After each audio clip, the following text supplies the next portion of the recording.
melihat proses dari biji sampai jadi makanan yang terhidang itu luar biasa loh Pak. Kita menanam itu lebih ke bagaimana ngajarin saya tentang hidup ya. Bagaimana hidup itu harus, ya udah dikasih sebenarnya. Cuma kita nggak ngeh itu ada. Nggak harus berkebun sayur, mungkin berkebun janda bolong gitu ya. Hamemayu Hayuning Bawana. Oke. Artinya apa Pak? Nggak tahu.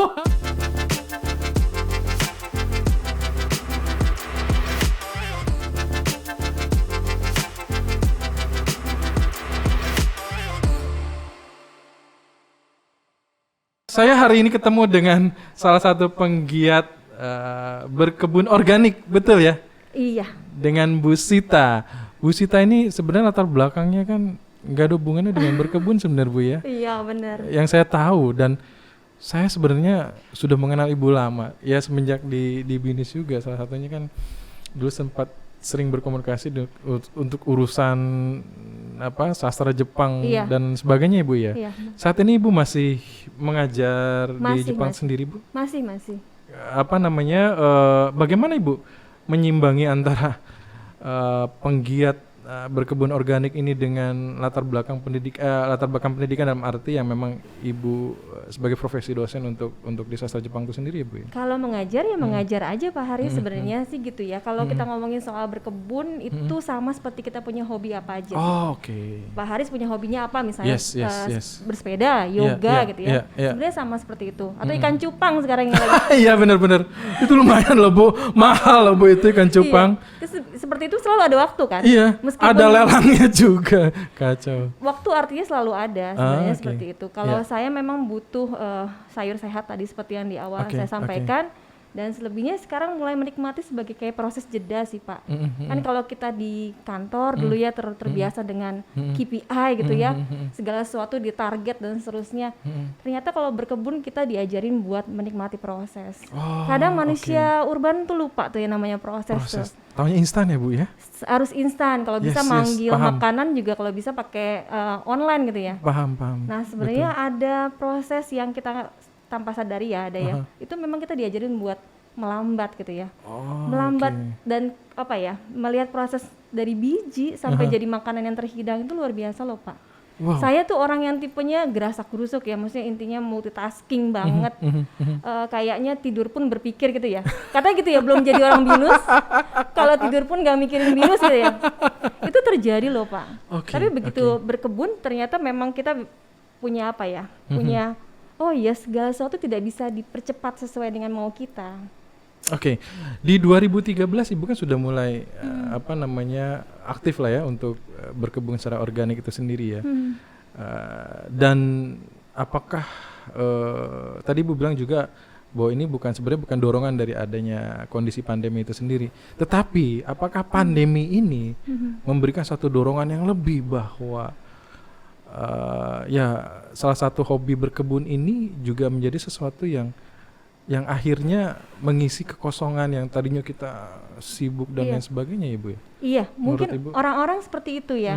Karena dasarnya mereka semua di rumah gitu ya, tiba-tiba ketemu keluarga tuh bisa dari yang cuma beberapa jam gitu. Suami saya biasanya di rumah tuh cuma 2-3 jam, terus tiba-tiba hilang tidur kan, udah besok pagi udah berangkat lagi. Nah begitu di rumah berarti kan 24 jam dengan ini ya. Mungkin harus memang ada sedikit tadi ice break ya, mungkin jeda-jeda yang memang diinikan gitu.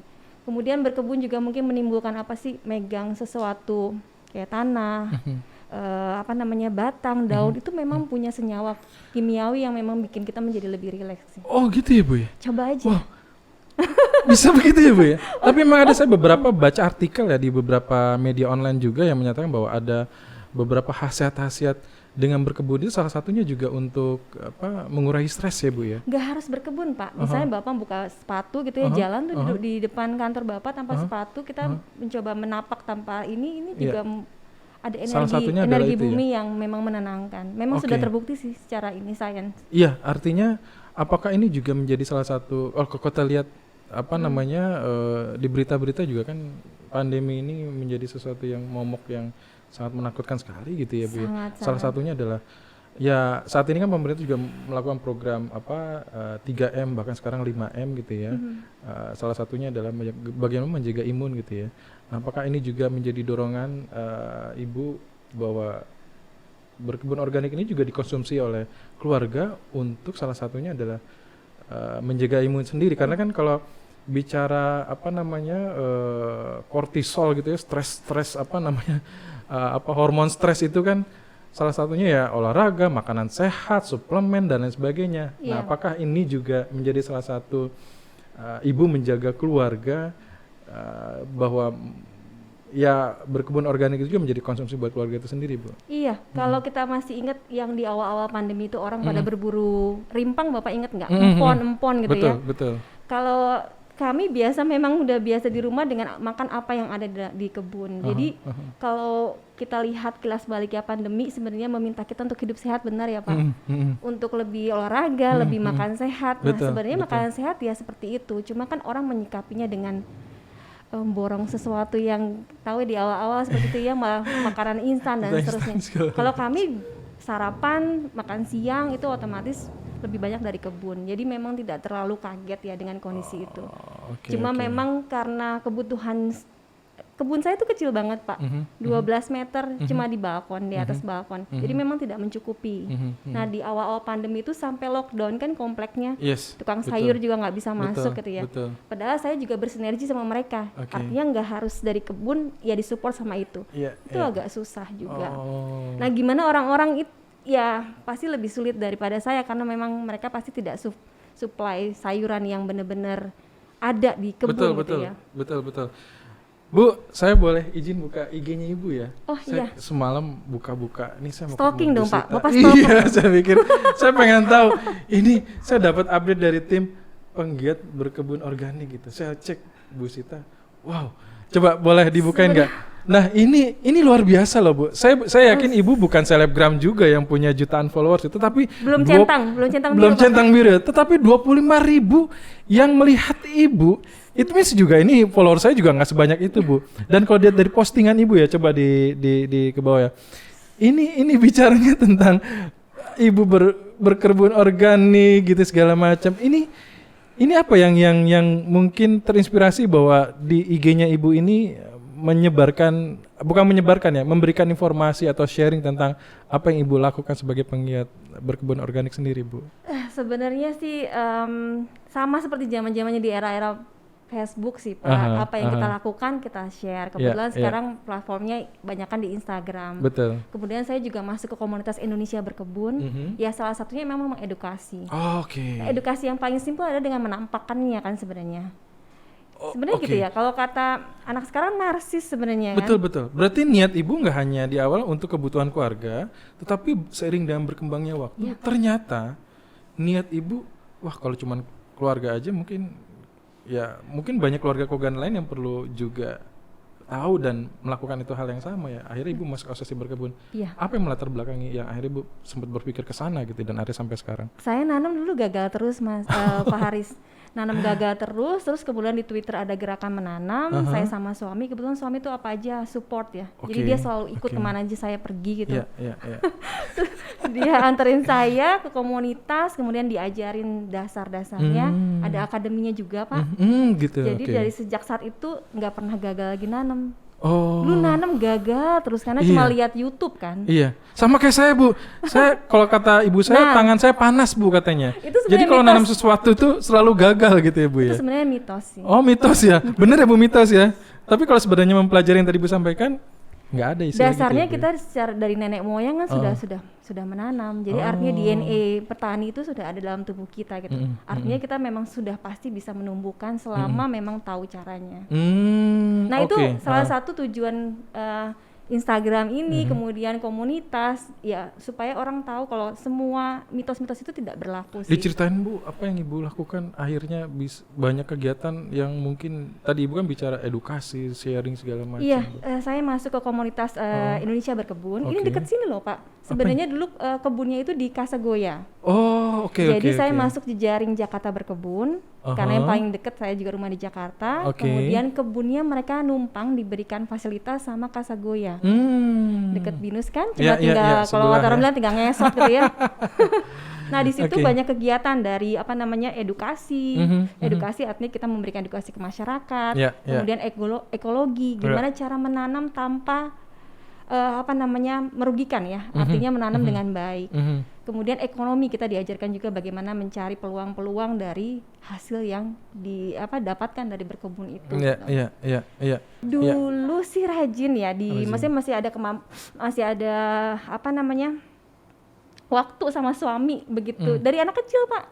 2013 kan 8 tahun yang lalu ya. Dari anak kecil sekarang sampai anaknya udah gede udah bosen, akhirnya memang agak sedikit tidak terlalu aktif ya, terutama di masa pandemi ini kita nggak bisa aktivitas terbatas kali ya. Oke. Nah kalau melihat ibu apa yang ibu lakukan gitu ya, sebenarnya ibu punya ekspektasi apa sih Bu kepada orang-orang yang ibu sharingkan gitu ya? Apakah memang bahwa ibu melihat wah ini penting dan terutama untuk menjaga keluarga gitu ya Bu ya? Ya sebenarnya kalau bicara tentang berkebun ya di satu sisi mungkin kaitannya dengan bisnis gitu ya. Di sisi lain juga ya tidak hanya itu saja tadi yang Ibu sampaikan juga bahwa melatih bagaimana mengenal sebuah proses atau setidaknya bagaimana melatih kita dalam kesabaran untuk bisa mengatasi itu. Apa yang Ibu sesuatu yang mungkin harapan gitu ya atau hope yang mungkin akhirnya ibu melakukan itu gitu, karena kan ibu meluangkan waktu cukup banyak juga untuk hal itu kan. Sangat karena memang suka sih Pak, dan itu kebetulan sama kayak hobi lain itu kan nagih ya, lama-lama menjadi bertambah yang awalnya nggak punya kebun jadi pingin nambah kebun, terus beli tanah gitu, enggak ya. enggak. Bu, ibu mertua saya yang tadinya dia juga bingung kan pensiunan gitu ya, yang setiap hari selalu menonton berita segala macam dengan kalau telepon, aduh di gimana nih segala macam. Ya sudahlah cari kegiatan apa gitu yang saya pikir mengurangi lah gitu loh ya. Kalau ditonton terus bikin takut segala macam gitu, apalagi orang tua kan. Akhirnya Bu, dia bikin di lantai 3. Oh ya? Dibikin di lantai 3 gitu ya.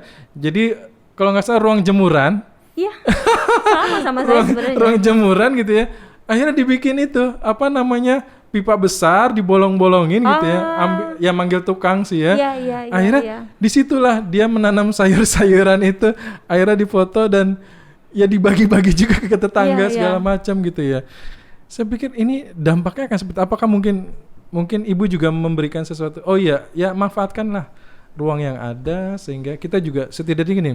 Masalah stres itu bukan masalah kita harus mengkonsumsi makanan organik sehingga tadi yang ibu sampaikan bahwa akhirnya ke tubuh juga menjadi sehat gitu. Tetapi menghilangkan stres atau mengurangi pemikiran-pemikiran yang negatif itu masuk ke daerah situ, betul. Benar. Dan satu lagi kita memang memberikan mindset ketahanan ya, resilient. Karena memang dalam kondisi pandemi ini orang jadi takut berharap kan, sampai kapan sih selesainya. Yang paling terkecil adalah anak-anak ya, bagaimana melihat orang tua bertahan. Di meja makan gak pernah kurang tuh, selalu ada ijo-ijo, selalu ada sayuran, artinya kehidupan masih baik-baik aja. Kemudian kalau kita lihat di luar itu masih ada burung, masih ada capung, masih ada apa, kita melihat banyak sekali hope di situ, ada harapan di situ. Ya saya pingin sih sebenarnya nggak sekarang mungkin anak-anak tergerak ya, tapi mereka akan tahu bagaimana caranya bertahan hidup dalam situasi yang sesulit apapun. Nah kita lah sebenarnya model dari itu semua gitu. Kalau kita bisa melampaui ini semua, ya pasti anak-anak bisa di suatu saat nanti gitu. Oke, iya artinya justru juga ada pelajaran hidup juga di situ Bu ya. Tidak hanya dari sisi kita ya, tapi mengajarkan dalam sekali Bu ya. Tadi Bu, saya tertarik dengan yang Ibu tadi. Mengajarkan anak bahwa situasi ini sebenarnya tidak menakutkan. Tidak menakutkan. Tetapi ketika kita bisa survive dengan kondisi yang ada, dengan kita melakukan something yang akhirnya ya seolah tidak menjadi apa-apa. Begitu ya Bu ya? Iya, benar. Wow. Dampak buat anak selama ini seperti apa Bu? Saya sendiri di keluarga Ibu. Anak-anak jadi tahu sebenarnya kalau mereka selalu ditanya ibunya suka apa, pasti sukanya bilang suka nanam gitu. Karena saya juga sering ngajarin, sering dipanggil sama sekolah anak buat ngajarin sains malahan. Kan sebenarnya lucu ya karena jadi benar-benar beberapa kali di kelas 3 dan kelas 4 saya diminta untuk mengajarkan tentang bagaimana benih atau bibit itu menjadi tanaman besar yang bisa dimakan gitu.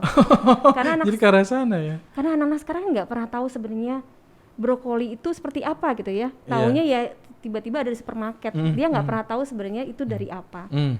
Kemudian padi dia makan sisa 1 butir 2 butir bagi mereka biasa. Nah kalau saya pikir kalian mesti tahu prosesnya, kalau itu lama sekali gitu. Iya, Kamu betul. buang sekian detik 2 detik gitu ya, padahal butuh sekian lama buat menanam itu gitu. Kadang kayak gitu-gitu sih Pak. Iya.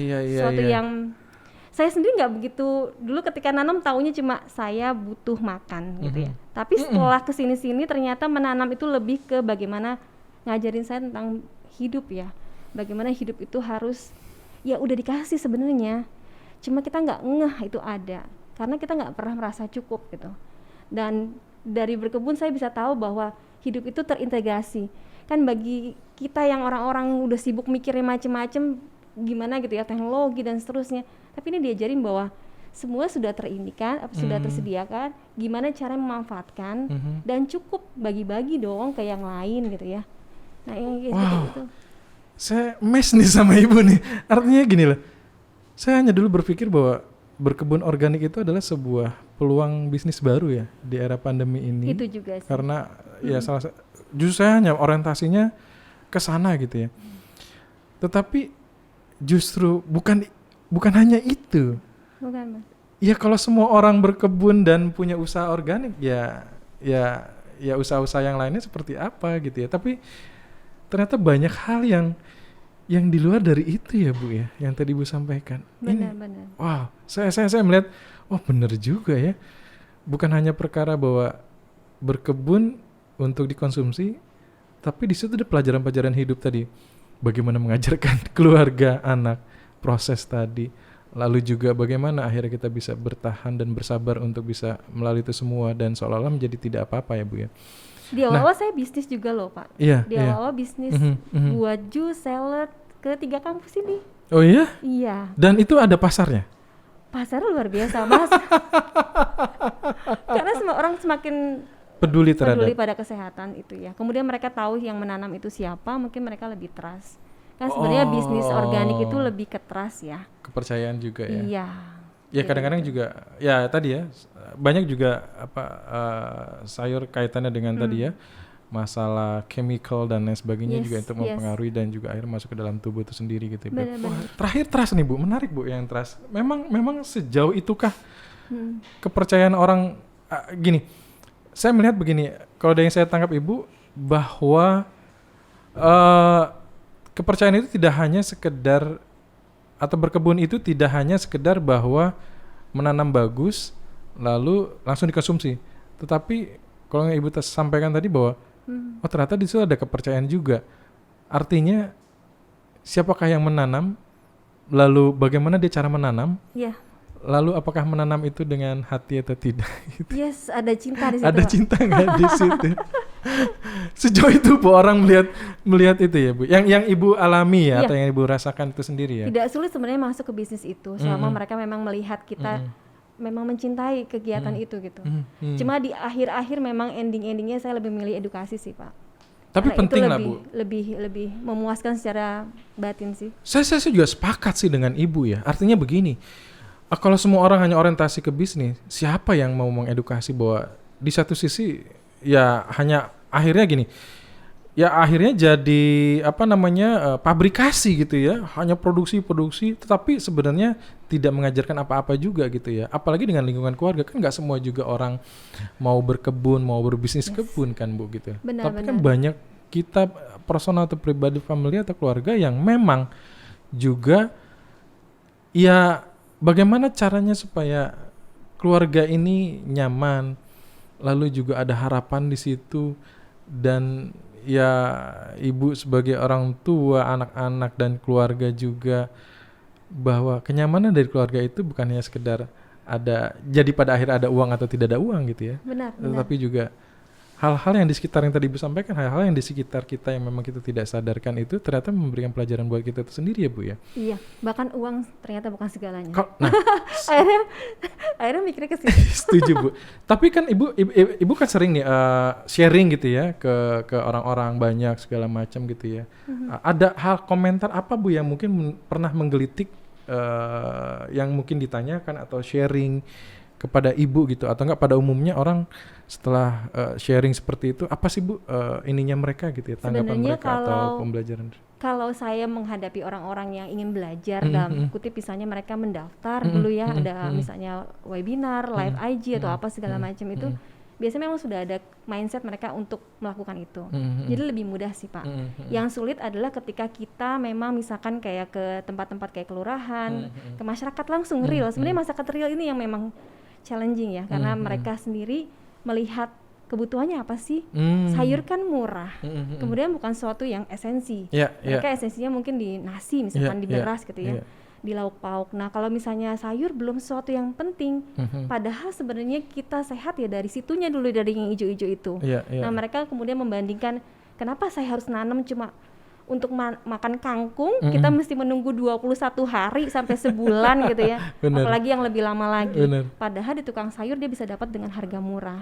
Jadi lebih susah memang ke masyarakat yang langsung real, yang tidak tergerak itu lebih susah sih Pak. Cuma ya sampai sekarang tetap menarik sih. Iya, artinya juga kan bahwa bicara tadi ya proses kan bicara planning kan.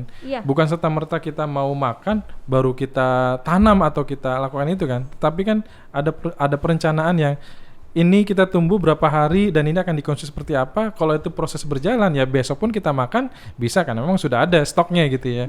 Itu yang mungkin kita juga banyak belajar bahwa segala satunya jangan instan gitu ya. Tapi instan itu yang pada akhirnya juga mengganggu dalam proses kehidupannya kita gitu. Itu yang diajarkan ketika memang sedang edukasi ya, bagaimana cara memanage kita tetap makan dalam waktu 30 hari itu gitu. Ada terus berkelanjutan seperti itu. Betul. Petani hebat banget itu loh Pak. Luar biasa Bu. Nah, coba saya tadi sempat baca salah satu artikel di salah satu media online Bu, di liputan6.com. Dia bilang bahwa 4 manfaat hobi berkebun di masa pandemi bagi kesehatan. Coba kita lihat yang pertama. Nah, nanti saya coba amini dengan apa yang Ibu lakukan di asosiasi maupun penggerak sebagai berkebun organik. Coba pertama apa kira-kira kalau kita lihat? Meredakan stres. Ya. Lalu yang kedua kita bahas satu-satu nanti. Yang berikutnya ke bawah coba. Yang tadi kita sudah amini meredakan stres, menurunkan berat badan Bu. Iya pasti, karena memang ada proses mengaduk tanah, mengangkat, apalagi saya di lantai 2. Jadi ngangkat karung itu semua saya loh. Itu salah satunya ya Bu ya.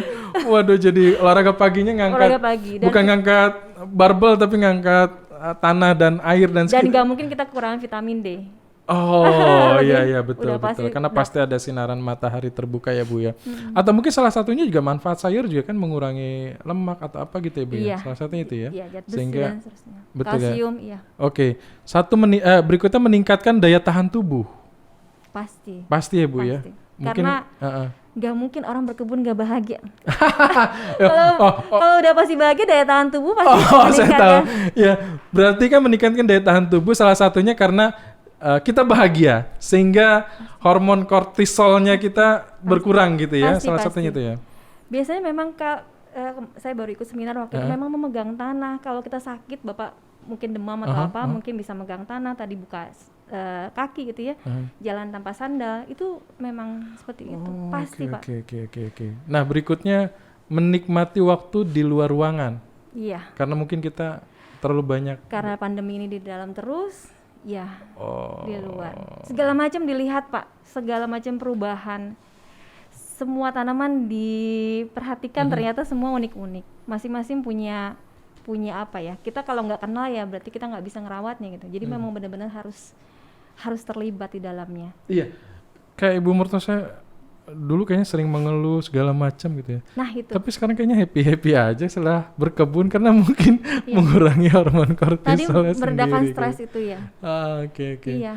Ya, menarik. Saya pikir juga kenapa saya juga mau undang Bu Sita, salah satunya penasaran dari beberapa artikel begini, apakah saya mau pendapat dari Bu Sita, benar nggak sih di lapangan itu terjadi gitu ya? Karena kan apa namanya, kalau bicara teoritis segala macam pasti gitu. Nah itu akan terjadi ya. Sampai kapan Bu Ibu akan melakukan hal ini, bicara dengan edukasi ke masyarakat, dengan hobi yang akhirnya juga berdampak Bu gitu terhadap masyarakat banyak? Sepanjang hayat mungkin. Saya sama suami sudah punya planning ke depan mau seperti apa gitu ya. Ya ujung-ujungnya selalu pingin banget bisa terus ngobrol, cerita tentang hal-hal seperti inilah. Yang sebenarnya santai, tapi sebenarnya itulah intinya hidup itu. Nggak apa-apa gitu loh, hidup agak santai, tapi semua dinikmati. Kita kadang-kadang nggak menikmati sehangat apa sih matahari gitu ya. Hujan tuh wanginya kayak apa sih? Itu kita bisa ngobrol dengan nyaman ya di kebun, atau mungkin kita bertemu dengan sesama orang-orang yang punya hobi yang sefrekuensi. Itu luar biasa sekali sih Pak. Saya tertarik sama Ibu tadi, merasakan dinginnya air hujan atau baunya air hujan gitu ya, seberapa hangat matahari segala macam. Apakah kita sastra diajar? Banget ya Pak? Iya. Mungkin nanti saya hubungan ke Ibu ya. Kalau saya lihat tadi bahasanya di caption juga bahasa Ibu nih bahasa sastra juga nih. Nggak, artinya memang kita harus bisa lebih mengenal dengan alam ya Bu ya. Saya dulu jujur nggak terlalu peduli Pak. Ngomongin soal krisis iklim, bumi bakalan selesai sekian tahun lagi, betapa kita harus andil sebagai perusak juga, nggak ngejaga bumi, itu sama sekali nggak ada kepikiran. Tapi setelah menanam, kemudian ada hal-hal yang terkait dengan itu, misalnya composting, hidup minim sampah dan seterusnya. Makin lama makin memperlihatkan bahwa iya ya, memang manusia itu yang harus ngejaga, gitu ya. Jadi hal-hal yang seperti itu yang membuat saya sama suami itu ajak dalam arti mau lagi ya, apalagi sih ini, kita mau bikin rumah lebih hemat air, bagaimana air itu bisa berputar supaya tidak terbuang percuma. Itu kita pikirkan berdua sih. Jadi kita pacarannya ngomongnya itu sih Pak. Ngomongin tentang kebun lagi, tanaman lagi. Saya juga sangat mengenal suami Ibu ya. Berapa puluh tahun kita bekerja bersama juga untuk hal itu. Banyak hal kalau dia cerita kaitannya dengan kegiatan Ibu di rumah juga kan. Wah, kayaknya nih dari dengar ceritanya saya harus undang nih, bro, gue boleh undang ya bini lo ya gitu ya, untuk kesini untuk berbagi lah, karena kita harapkan bahwa podcast ini ya kita tidak hanya bicara tentang apa yang secara akademis ataupun keilmuan yang kita bisa sharingkan, tetapi di luar itu pun ternyata banyak hal-hal yang memberikan dampak buat orang banyak, dari sisi atau sosok dari si narasumber dalam hal ini misalnya Ibu itu sendiri gitu loh. Dan justru di luar dari apa yang kegiatan rutin yang mereka lakukan itu justru memberikan satu hal pembelajaran buat kita semua sih Bu, dan itu belum pernah diceritakan. Nah hari ini saya yakin belum pernah diceritakan Bu. Nah itu saya coba melihat ini menjadi sesuatu yang unik dan menarik, karena di luaran hits berkebunnya juga tinggi gitu ya, dan ternyata ada cerita-cerita yang di BINUS ini juga ada pelaku-pelaku yang kita pikir juga wow, kenapa nggak kita ceritakan gitu untuk itu ya. Di lingkungan Ibu dalam hal ini sekitar banyak yang juga menjadi penggiat seperti Ibu? Di BINUS beberapa loh. Ada? Oh. Di BINUS beberapa, karena mungkin dekat waktu itu lokasinya di situ ya. Kalau di tempat saya memang agak sulit ya. Biasanya saya memang makanya lebih condong ke media sosial, atau memang tadi ke sekolah atau ke tempat-tempat yang memang mereka memang butuh mindset berkebunnya gitu. Karena ya tadi berkebun tuh bukan hanya sekedar untuk makan tadi itu, tapi lebih ke banyak hal gitu. Oh, oke. Nah, saya kembali ke latar belakang Ibu nih di pendidikan gitu ya. Ibu berapa lama Bu di pendidikan ya? Aku tuh 2002. 2002. Berarti 18, 17? 2018 Bu.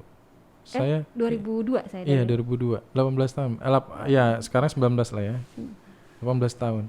Saya hampir 2 tahun lah, beda 2 tahun. Saya 2000. Saya 2000 di pendidikan, dan ya saya tahu Ibu ya bahwa memang Ibu di sasar Jepang ya gitu ya. Tapi belakangan semenjak pandemi justru saya baru tahu Ibu bahwa memang Ibu penggerak di berkebun organik itu sendiri, Bu. Bagaimana Ibu mengaitkan antara ilmu yang Ibu dapatkan dengan hobinya Ibu nih? Sebenarnya kalau kita mempelajari budaya Jepang itu kita jadi malah keikutan gaya-gaya orang Jepang sebenarnya. Udah masuk bagaimana cara supaya nggak terlambat gitu ya, gimana caranya sih, berarti sudah persiapan dan seterusnya. Kemudian mengantri itu jadi masalah, misalnya kayak hal-hal yang seperti dicontohkan orang Jepang itu memang akan masuk dalam diri kita gitu. Nah sebenarnya yang paling penting adalah bagaimana orang Jepang tuh harmonisasi kan. Orang Jepang tuh kan selaras ya, dia mencoba untuk tidak mengganggu orang, mengganggu lingkungan, dia merasa bahwa Tuhan ada di segala macam dimensi, sehingga apapun yang ada dalam tubuhnya, apa yang di sekelilingnya, apalagi itu yang berbentuk tumbuhan. Jadi kalau di sana tuh untuk menebang pohon aja juga nggak akan berani gitu, karena seperti itu. Kemudian kalau dilihat dari kehidupan minim sampah, minimalis dan seterusnya, orang Jepang sangat luar biasa untuk menangani itu. Jadi saya gampang memberikan analogi kalau edukasi dari hal-hal seperti itu sih. Iya, justru bukan masalah dia jago bahasanya ya, tapi di situ juga ada berpikir bagaimana lebih ke budayanya. Betul, akhirnya mindset kita akhirnya berubah, paradigma kita akhirnya berubah. Apa yang mungkin dulu tidak bisa kita lakukan dan rasakan, ternyata di situasi sekarang pun juga itu malah menguatkan ya Bu ya. Benar. Bahkan mempraktekannya jauh lebih mudah karena ada keterpaksaan di situ juga, dan akhirnya justru yang tadinya hanya sekedar mengetahui, ya akhirnya diterapkan dalam kehidupan sehari-hari. Sebenarnya pandemi ini mengajar kita untuk mindful kan, sadar, eling. Sebenarnya kita udah diajarkan untuk kata eling gitu, cuma ya perlu diingatkan dengan pandemi ini gitu. Nah, di budaya Jepang pasti sudah sangat mindful ya, mereka sangat rapi. Urusan makan aja mereka kan disusun secukupnya. Jika tidak, mereka tidak menambah. Hal yang kayak gitu sangat itu ya. Iya, kalau saya makan di restoran Jepang pun juga kan Bu, nggak kenyang ya Pak? Iya, keluarin satu gitu, keluarin satu lagi supaya gitu. Tidak mubazir. Betul, kalau kurang ya setidaknya ada porsi-porsi yang mungkin ya itu tadi ya, bukannya sekedar bawa serve atau bicara tentang bagaimana masalahnya makanan akan mubazir atau tidak, tapi memang budaya itu yang diterapkan yang akhirnya impact-nya ke arah sana. Luar gitu, biasa sebenarnya. Bu, kalau kita lihat bicara tentang empowering ya, dalam hal ini kan kita juga mungkin salah satunya di bisnis bagaimana menguatkan bahwa kita harusnya bisa memberikan dampak buat orang banyak gitu ya Bu ya. Kalau saya dengar dari cerita-cerita Ibu, justru harusnya 2013 Ibu sudah masuk bagaimana sebenarnya menerjemahkan empowering itu sendiri dalam kehidupan sehari-hari ya Bu ya. Kalau kita kaitkan dengan apa yang Ibu lakukan sekarang ini gitu ya, apakah ini menjadi salah satu penerjemahan empowering kepada masyarakat? Sebenarnya definisinya kalau menurut saya satu ya, berperan sih Pak. Berperan itu memang tidak selalu melulu dari ilmu yang kita rumpun kita gitu ya, tapi peran kita sendiri kan banyak Pak Haris. Kita sebagai warga negara, warga yang paling kecil mungkin warga RT, kelurahan gitu ya. Kita juga punya peran dalam keluarga sebagai ibu, sebagai istri gitu ya. Dan itu semua peran-peran itu kita bisa berdaya sih, bisa empowering juga. Jadi hal-hal yang kayak gitu yang membuat hidup kita menjadi lebih saya sih selalu pingin terbangun punya sesuatu gitu. Malamnya udah dipikirin mau ngapain gitu. Jadi sebisa mungkin menambah skill apa sih yang bisa saya bagikan gitu. Jadi hal-hal yang kalau dibilang orang tadi masuk ke media sosial kemudian dibilangnya pencitraan atau misalnya mau narsis, sebenarnya sih hal-hal yang selama baik dan kita bisa tampakkan itu kan manifestasi dari bersyukur itu sendiri. Kita nggak pernah tahu, nggak pernah melihat kehidupan orang tuh mungkin dari yang seperti apa gitu ya, tapi sebenarnya ada hal-hal yang saya mau kasih tahu kalau sederhana itu baik-baik aja loh. Kalau yang saya makan itu lokal dan segala sesuatu yang sederhana, cuma metik-metik dari kebun itu menjadi sesuatu yang lifestyle-nya asik loh. Nah itu kan perlu disuarakan Pak. Nah hal-hal seperti itu mungkin bisa memicu bukan hanya tadi ya, bukan hanya berperan dalam skop yang besar, tapi orang bisa merubah menjadi tidak dari temperamen menjadi tidak temperamen gara-gara berkebun misalkan. Itu hal yang kayak gitu ya, nggak harus berkebun sayur, mungkin berkebun janda bolong gitu ya. Apa namanya tuh? Bener-bener. Itu juga saya pikir di awal apa sih janda bolong? Ternyata wow, luar biasa juga nih Ya, bisnis janda bolong nih. Artinya apa saja gitu ya.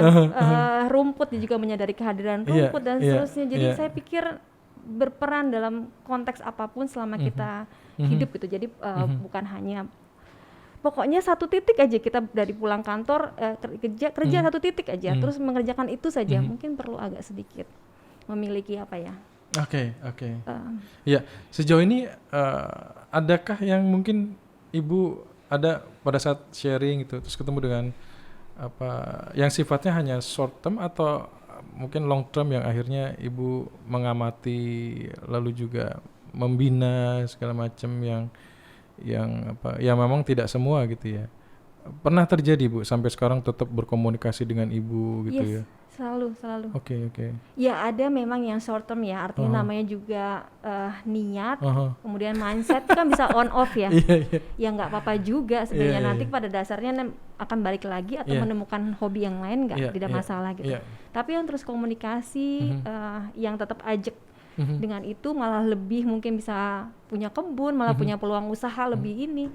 Ya ada sih Pak. Tadi kan Ibu bicara tentang Ibu dan suami juga ingin bicara bagaimana akhirnya nanti punya mimpi besar untuk hal ini gitu ya. Apa salah satunya juga ya membangun binaan-binaan kaitannya dengan ya salah satunya mungkin sekarang ini berkebun organik jadi punya binaan masyarakat atau hal yang mungkin jauh lebih lebih komprehensif lah ya. Enggak hanya sekedar edukasi segala macamnya Bu. Maksudnya ke sana? Terbaliknya adalah saya dan suami tidak berpikir sampai sejauh itu binaan gitu ya. Tapi kami berdua pingin banget bisa hidup homestead sih Pak. Homestead itu apa saja yang ada di dalam rumah itu bisa dikembalikan dan kita bisa konsumsi, makan, ya muter-muter di situ. Terus memang pingin hidup lebih melambat, kemudian menikmati masa-masa seperti itulah ya. Kemudian malah pingin banget punya tempat yang luas supaya orang-orang bisa belajar ke situ dengan free gitu ya.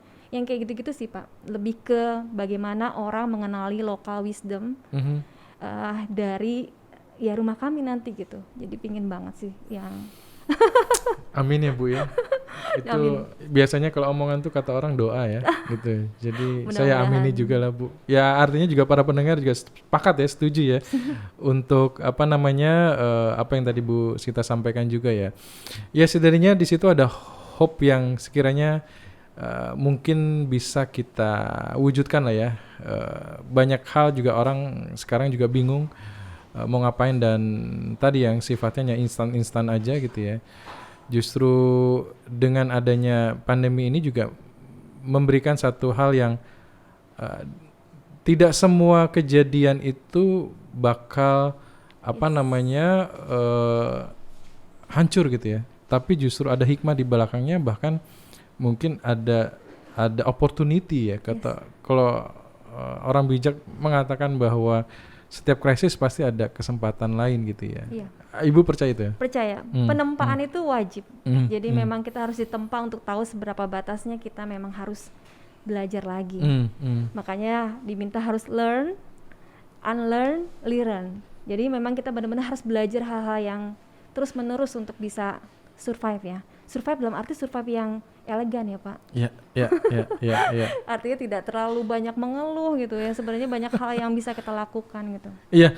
Tapi saya juga baca beberapa artikel juga mengatakan bahwa memang kita bicara tadi ya Bu ya, mengeluh-mengeluh itu tadi memang kita juga saya baca beberapa artikel juga yang mengatakan bahwa otak kita ini sudah terpenuhi dengan negatif, bahkan tidak ada ruang lagi untuk berpikir secara positif ya Bu ya. Iya, benar. Sehingga ketika mau memasukkan hal-hal yang positif itu selalu mental dan kayaknya sulit sekali untuk masuk ke sana gitu ya. Mungkin akhirnya alam dan Tuhan mempunyai cara lain bagaimana supaya negatifnya itu didorong dengan keterpaksaan dengan kondisi pandemi akhirnya positif itu bisa masuk gitu ya Bu ya. Itu juga perlu kita sikapi ke mahasiswa ya mungkin. Mereka mungkin sudah jenuh, mungkin perlu diajarin bagaimana caranya menepi ya Pak. Kata menepi itu kan kesannya kayak mojok gitu ya, sesuatu yang memang tidak ini. Padahal menepi itu mungkin kontemplasi, mungkin kita bisa ngelihat situasi seperti apa sih yang ini, bisa nggak ya saya melakukan ini, bisa nggak sih saya diam dulu melihat seperti apa sih solusinya ke depan. Yang kayak gitu-gitu mungkin perlu perlu diberitahukan ke mahasiswa ya. Mungkin saya melihatnya ke anak-anak generasi muda sih Pak, Mungkin karena ya. paparan negatif statement, komen itu kalau lihat di ini kan luar biasa ya. Bener gak sih Pak? Netizen ya Pak ya. Kalau dulu kita cuma lihat koran harga cabai naik gitu ya, terus kesel gitu ya. Kalau sekarang macam-macam bisa nah itu bahaya sekali sebenarnya. Iya, luar biasa. Even yang kita lakukan pun kayak tadi Ibu sampaikan ya, tujuannya baik, kita menyampaikan informasi atau posting di IG. Banyak orang lain juga melihatnya apa sih gitu ya. Nah kayak gitu-gitu kan akhirnya kalau kita mengikuti kemauannya mereka, ya kita mungkin jadi kok dia nggak suka ya, apa yang salah. Akhirnya kita berpikir terus, akhirnya nggak ketemu dan akhirnya ya nggak akan pernah maju gitu ya Ibu ya. Apa sih sebenarnya Ibu cari dalam hidup ini Bu? Bicara tentang ya. Pertanyaannya simpel tapi berat loh. Iya, Ibu punya tadi Ibu bicara macam-macam gitu ya. Sebenarnya apa sih yang Ibu cari dalam hidup ini? Ya tadi seperti tadi kalau saya sebelum tidur pasti pingin banget besok tuh ngapain sih, itu harus itu. Bangun tidur pun harus tahu mau ngapain. Mungkin di awal-awal saya resign kemudian menjadi pengajar aja itu sudah disiapkan 2 tahun sebelumnya sih Pak. Jadi benar-benar bagaimana kita bisa menikmati hidup dalam arti akhirnya tidak misuh-misuh ke orang. Kan gitu ya. Kita mengalami sindrom yang akhirnya dari awal sibuk menjadi tidak sibuk. Gimana sih caranya gitu ya. Kita kan hanya berpatokan pada satu hal yang kita yakini. Nah begitu saya resign, saya mencoba untuk mencari kegiatan yang lain gitu ya. Kalau Bapak bilang apa sih yang penting dalam hidup tadi, bisa nggak sih saya berdaya sampai akhir gitu. Keputusan yang Ibu sampaikan itu kan tidak semua orang punya pemikiran itu Bu gitu loh. Tetapi pemikiran yang Ibu sampaikan tadi itu adalah justru mengajarkan kita bahwa hidup ini ya setidak-tidaknya ya begini gitu loh Bu, yang ibu sharingkan itu dari perjalanan Ibu gitu. Nah yang saya ingin coba sedikit stressing penekanan gitu ya. Nggak semua orang bisa berpikir itu, taunya kan dia hanya berpikir ya sudah tadi instan aja lah, yang pasti aja lah gitu loh. Proses sih Pak. Itu gitu iya, Ibu. Itu proses sih Pak sebenarnya. Sampai orang mengenali akan seperti apa. Kalau dulu saya selalu berpikir saya mau ngajar sampai akhir. Artinya memang ngajar sampai akhir tuh pasti bisa ya Pak. Maksudnya sampai akhir hayat. Dan mengajar hal yang lain gitu. Mungkin akhirnya dari BINUS saya ya senang sekali dengan mengajar itu. Kemudian kita juga ada PKM gitu ya. Ada hal-hal lain yang akhirnya saya juga bisa milih dari berkebun, punya peluang usaha, jadi malah beloknya lagi ke edukasi lagi gitu. Jadi sebenarnya yang lebih enak memang edukasi, lebih lebih mengajarkan bukan mengajarkan ya, sharing lah ke orang, itu menjadi sesuatu yang lebih nikmat buat saya sih. Iya. Dan itu pasti proses panjang sih Pak. Betul. Saya ambil pelajaran bahwa kita fokus apa yang kita akan lakukan, di situ ada opportunity yang mungkin kita bisa dapatkan ya Bu ya. Nanti pelan-pelan akan ketahuan sih kuncinya, titiknya kita mau kemana sih. Oke. Ada moto hidup Bu? Moto hidup banyak sebenarnya. Cuma kalau ngomongin soal tadi ya berkebun dan seterusnya, saya ada filosofi Jawa. Hame mayu hayuning bawana. Oke. Artinya apa Pak? Nggak tahu. Ibu nanya saya nggak tahu Bu. Sebenarnya cuma ngajarin soal keselarasan. Oke. Bahwa kita perlu selaras dengan seluruh makhluk. Bahwa bumi itu memang harus kita jaga, karena kita masuk itu dalam kondisi yang sudah, kalau kita masuk ke rumah contoh itu udah full, udah jadi gitu ya, tapi kita juga yang harus menjaganya gitu. Jadi gimana caranya kita hidup bermakna dia di bumi, ya semua makhluk sama-sama merasakan dan bahagia gitu, intinya selaras lah. Wow, saya nggak nyesel loh undang Ibu ke sini lah. Mudah-mudahan ya Pak. Banyak hal yang saya, terutama pribadi ya, banyak hal yang saya ternyata berpikir lain atau punya paradigma lain tentang bagaimana menghubungkan antara berkebun dengan kehidupan yang ada sekarang ini, keselarasan antara alam dan kita sendiri gitu ya. Saya pun terkejut sih Pak, sebenarnya nggak tahu akan ke situ. Iya. Bu, thank you banget Bu. Sama-sama. Saya yakin juga tidak mudah meluangkan waktu Ibu untuk mau datang ke sini, tetapi saya yakin bahwa kita punya pemahaman yang sama, punya pemikiran yang sama bahwa segala sesuatunya ya kita bisa berbagi lah gitu lah. Apa yang Ibu sampaikan tadi juga saya pikir juga memberi inspirasi buat orang banyak, Bu, untuk pendengar kita, karena kita yakin pendengar ini pun juga nggak hanya dari sekitar lingkungan kita yang terdekat, tapi ini juga akan apa namanya ya di-share oleh orang-orang yang mungkin punya pemikiran yang sama atau mungkin belajar tentang satu hal. Bahwa pandemi juga mengajarkan kita ya tentang kehidupan juga kan Ibu ya. Itu yang paling penting yang kita coba lihat. Bu, thank you. Iya, sama-sama Pak. Sehat-sehat terus, Bu. Terima kasih juga atas kesempatannya. Salam buat berkarya. Oke, salam juga dengan ibu mertua. Iya, Bu, nanti saya sampaikan dengan tadi saya habis ketemu Bu Sita. Bu Sita itu juga penggiat loh. Nanti kalau ada acara-acara lumayan lah, karena kan beliau pensiunan juga. Jadi mungkin banyak hal yang mungkin dia bisa dapatkan juga gitu ya. Saya tidak tadinya untuk bisa mengisi waktu luangnya beliau lah. Karena kita yakin juga, ya mungkin kalau yang muda-muda kan banyak hal kegiatan gitu ya. Tapi ya mengajarkan juga bagaimana ini juga bermanfaat tidak hanya dari sisi kita yang muda-muda gitu ya, tapi yang sampai senior pun gitu ya. Iya. Bahkan saya tadi amazed juga dengan ternyata bagaimana mengajarkan anak dengan situasi sekarang, bahwa sekarang ini tidak menakutkan, justru bagaimana mengajarkan anak bahwa kita bisa survive, bisa bahwa sesuatu itu tidak ada masalah di dalamnya, dan itu mungkin penting buat anak-anak ya Bu ya. Iya. Thank you Bu. Iya, sekali lagi. Pak. Sampai ketemu lagi Bu. Iya. Mungkin kita bikin part 2 ya. Ngobrol banyak tentang hal itu. Oke, let's close this. Thank you.